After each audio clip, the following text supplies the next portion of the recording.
Travailler en culture. En culture, l'environnement de travail n'est pas toujours conventionnel. Tu le sais, ta ma tante n'arrête pas de te le rappeler. Oui, mais toi, tu fais pas un vrai travail.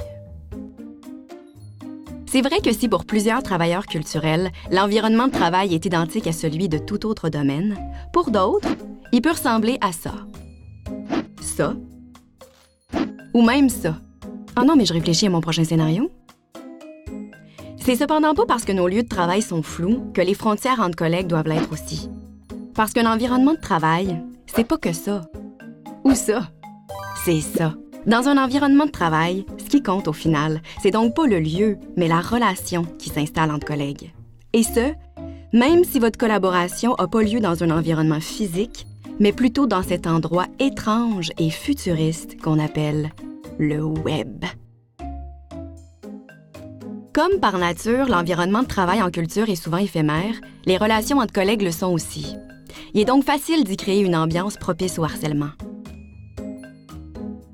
La précarité d'emploi, la peur de ne plus être suggéré pour des contrats futurs et la compétitivité élevée peuvent nous pousser à ne rien dire face au harcèlement. L'idée qu'en culture, on cultive une ouverture plus grande aux comportements hors normes aussi. Cependant, manquer de respect à ses collègues, c'est pas un comportement hors norme. C'est un comportement inacceptable. Chanter une version reggaeton de tous les cris et SOS avec un cœur de petit singe, ça, c'est hors norme.